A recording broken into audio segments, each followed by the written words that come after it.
We all face challenges every day, and the chances for survival are very slim. Therefore, it's very necessary that we are all adequately empowered. Education is usually said to be the bedrock of any civilized society, and basic formal education is a springboard for expanding one's scope in many life's endeavors. This is The Girl Child, and today we'll be looking at the female child education.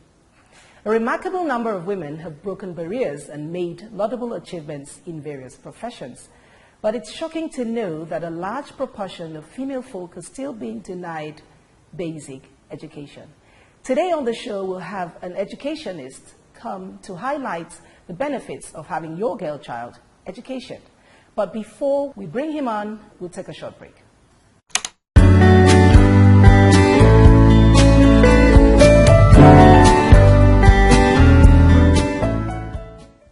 Welcome back. You're watching The Girl Child, and today on the show we will be looking at the girl child education. With me in the studio is the senior lecturer from the Department of Public Administration at the University of Calabar, Nigeria, Comrade Okon-Ete Ekanem. Welcome to the show. You're welcome. It's such a pleasure to have you. Thank you. So these days, when you're talking to a young star about getting basic education, he would commonly quote a school dropout who is successful in life and who has lots of money. What then is the role of formal education? Is it still necessary for one's success in life? Well, those who give this kind of responses are living a kind of a stereotype life, a stereotype conception. They believe that life is all about wealth, how much you have, but they are far off the mark. The first wealth is that of the brain. A person who is not well educated does not even know how to eat what he needs to eat. Even with that is money. So it is a misplacement of facts for one to now cite failures or school dropouts as those who should provide inspiration for the rest of the society. The logical question would have been, if everybody were school dropouts, how would the society be? So it is an imperative need for education to be acquired by everyone, by the girl child, by the rest of the society. It is very unfortunate if people still could have cause to make reference to those who are making money. I have seen a situation where a very wealthy man breaks half a dozen of eggs and eats at the same time, not minding the health consequences of such kind of eating, not even knowing what the body needs at a particular time, what the body does not need. So I still look at education as being at the center of human development. So it's right to say that education just doesn't stop at the basic formal education. It's continuous. It is continuous. That's why you hear them say basic, which means that there are some kind of education which is higher than the basic education. That's why you hear the adjective formal and you hear the other one informal. So it's a continuous thing. It can lead you to have the wealth if that is your goal in life. Okay, so it is not mutually exclusive that if you don't have education, you have wealth. If you have education, you die in poverty. It is not mutually exclusive. It can't be. Okay. Thank you so much. Sometimes I wonder what the world would be like without the female folk. She's got to be a sister, she's got to be a mom, she's an entrepreneur, she's everything. And today on the show, we're looking at the female child education. We all know that it's on record that quite a number of women have broken barriers. They have made some laudable achievements with regards to their professions. But it's shocking to note that quite a number of the female folk are still being denied basic education. Let's look at the facts. What are the myths? What are the things that are militating against the female child? Well, one is psychological. That's the mindset now. The female child is a chattel, is supposed to be groomed up into the marriageable age. Let the parent collect the bride price, and life goes on. Whatever happens to her is nobody's business. That is one. The other one is that, if you spend the time which you spend the money and train a female child, tomorrow is married and goes to work and collect large amount of money as salary, and just the husband will enjoy that one while the family is left out. So why do you need to worry yourself about it? After all, our great-grandparents, mothers, were born into the kitchen, born into the farm, born into the market, and that did not stop their husband from being successful and so on and so forth. That's at that level. That is a myth. The reality in some of the situations here is that the income, the general distribution of income in society also explains some of these things, but it doesn't explain all. And of course, in terms of the economic reality, it is a setback. There are also some cases where the parents would have been weeding. Maybe all the members of all the children there are all a female. They are languishing in farm, in doing some daily job there, and so on and so forth. So they said, or some try and give them up to primary 6, after which nothing happens again. So sometimes I think those are some of the relics of the belief system, the macho inclination of the values of the society. We should be fought. We should be fought to a standstill, so that it will not affect the generations that are coming. Because if we carry it over, we are not going to make any headway. Because I have not seen one society which is growing on the basis of males being able to be the ones who are being educated. I have not seen that kind of a society at all. Okay, I'm sure that if some of these parents knew the disadvantages of not sending their girl child to school, they would change. So let's take a brief look at some of those disadvantages of not having your girl child acquire something. Well, those disadvantages are multifarious. There are multiple, a multitude of them. The society itself is not gaining from it. The society is not gaining, because how good a society is explained in terms of the quality of the membership, the human, not the animal, not the roads, not the breaches, the human members of that society. In any case, it's only human beings that can make a society. So when you now have a society where some people are educated and some others are not, that kind of society can only develop as a deformed society.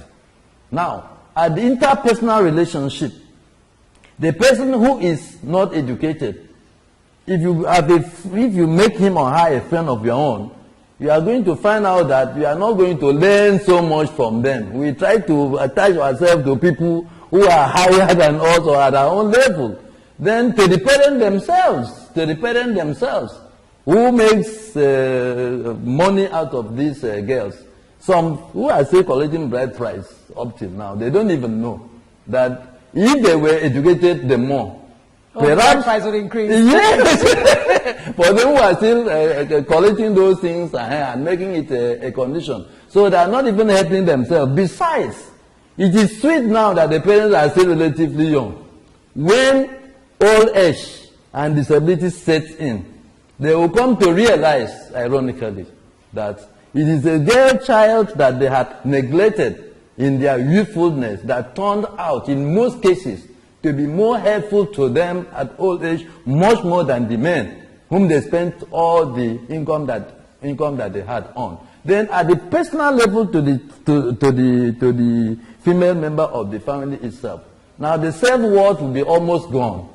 The self-worth will be almost gone. A husband coming to marry will always look at, how educated is this one?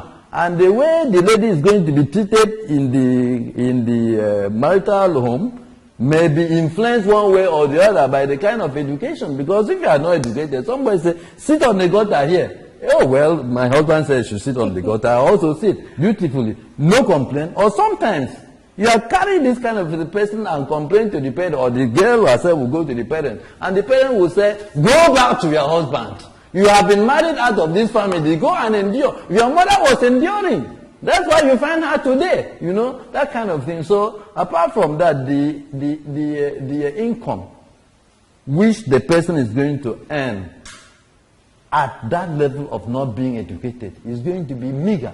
So the cycle of poverty is going to continue unabated. So the individual is poor, the family is poor, and of course, ultimately, the society is also poor.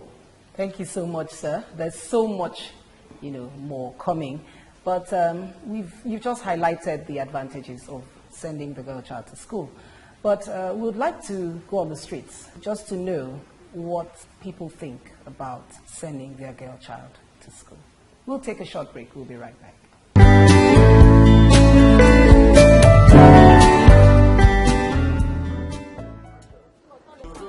Hello, my name is Alessandra Adar, and we are in the streets of Nyangasang. We are here to find out about the people's opinion on the girl child education. It's actually believed that the girl child is supposed to be at home instead of in school. So let's find out what the people think about that. Join me. We are still on the streets of Nyangasang, and we are finding out the people's opinion on the girl child education. What's your opinion on girl education? Yeah, girl education is very important because gone are the days where the girls were, in the kitchen or just their work ended at home. Well, for my own understanding, I really say girls' education is is a waste of time to say. Of course, it's not am I a waste of time? No, I'm not a waste of time.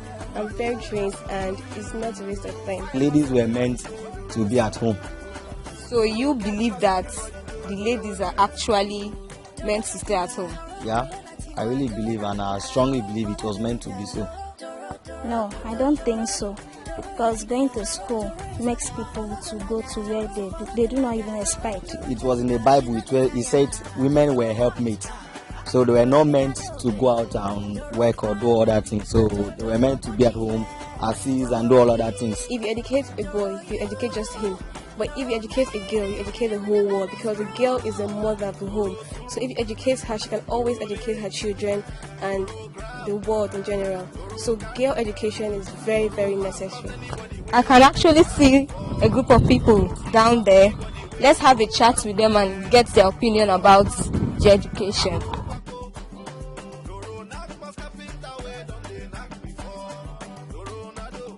Do you believe that the girl child is supposed to be at home? Yes, because if she be at home, she will do something and she will help her mother in the kitchen. So we've heard from Udeme. Let's talk to her friend. Udeme's friend, please, what's your name? Blessing. Blessing. Blessing, what do you believe about the girl child education? It's very important. Why do you think it's important? It's important for a girl to train. It's very important because what a man is doing, a girl is. In fact, all this nowadays, a girl is more important than man. That is what I believe. Thank you very much. It was nice talking to you.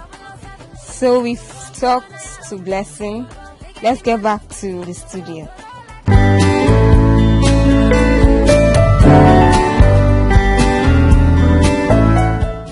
Interesting responses there. I wonder what you think about girl-child education. Before we went on the break, I had with me in the studio a senior lecturer from the Department of Public Administration at the University of Calabar, Nigeria, Comrade Okun Ite Ekane. Welcome back. Thank you. We had quite an interesting time in the first segment, and you told us that when a girl child isn't properly educated, she'll be poor, family will be poor, and the society will be poor. What a tragedy. Now, let's look at the career prospects of the educated child. Formerly, we would hear that a girl child shouldn't or can't do some professions that are strictly for men. So let's look at the career prospects that the young girl would have if she has some basic education. Well, it is so elastic, these career prospects, if the female child is given the opportunity and the encouragement to have the necessary education that should see her through life. You see, education generally is like science. You cannot say, oh, because the person who is holding who is using a modern camera, right, is a European. That's why he was able to take the photograph the way they are supposed to be. If a non-European, somebody from the village, is given the same training on how to handle a modern camera, will take the same photograph in the same way. Education is like that. So now, men are not excelling because they are men. Men are excelling because they have been able to get appropriate training and skills that what they are doing corresponds to. So similarly, if you have a non-man, let me put it that way, okay, a female being trained to acquire such skills and function in such roles, is going to perform as much as, in some cases, much more than, given the circumstances, any other person could have performed. So in a modern professional system, whether it is in the banking, whether in the academics, whether in the medicine, in the mass media, aerospace technology, and any other thing, there is nobody whom a given knowledge rejects. So if they have enough opportunity, enough education, enough skill, and a conducive environment in sports, you know, with women who used to kick football around the whole place that time, and they clap for us. Women used to do even boxing.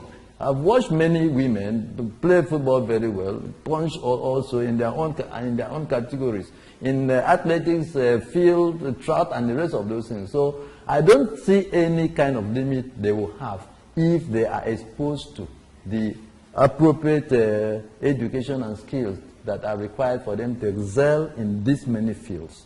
Okay, so the girl child isn't actually limited in any way. We've got the same brain like the men. Yes, if they are given the same opportunity, nothing can limit them. But when the foundation, the Bible says, when the foundation is weak, what would the righteous do? So when the stepping stone, which is this basic education, is not there, you don't expect them to develop wings and fly. So they have to go through what other people have been going through, get the necessary encouragement, the necessary conducive environment, exposed to the same skills, and then they will excel. But if they don't, they won't. Okay. Thank you so much, sir. You have been a lecturer for about 23 years now. Let's look at the number of female students that you have in your department, for example, with regards to what was obtainable years back. Has there been a marked improvement? Yeah, there is a noticeable improvement. There's a noticeable improvement, both in terms of the intake, in terms of the output and productivity. Way back 1982, when we were writing JAMB, the department had to bend backward and create space, about 5 or 6 of them, for female candidates that applied to get them admitted, you know, vis-a-vis their male counterpart. But as time went on, more and more took this JAMB with confidence. They now had the confidence that they can have the admission. They wrote their JAMB, got admitted without being assisted by anybody on their own. They came for the sessional exam, mixed with every other person, also performed well, go to class confidently, ask questions, answer questions, raise issues, discuss issues, and the rest. Then now we see something like 5:3. 5:3. Wow. In ratio, yes. The exponentially, they may be a bit more hyperbolic here. Relatively, I think there is a progress, and that is, I think, a product of more and more awareness on the part, 1, of the parents, 2, on the aggressive pursuit of what should be their right on the part of these female students themselves. It was quite a pleasure having you in the studio today. I'm sure that so many myths have been dispelled with regards to the female child education, because it's just, if we didn't know that the individual would remain poor, the family and the society will remain poor when the girl child is uneducated. So I'm sure that everyone wants to live in prosperity all the days of their life if possible. Thank you so much for coming.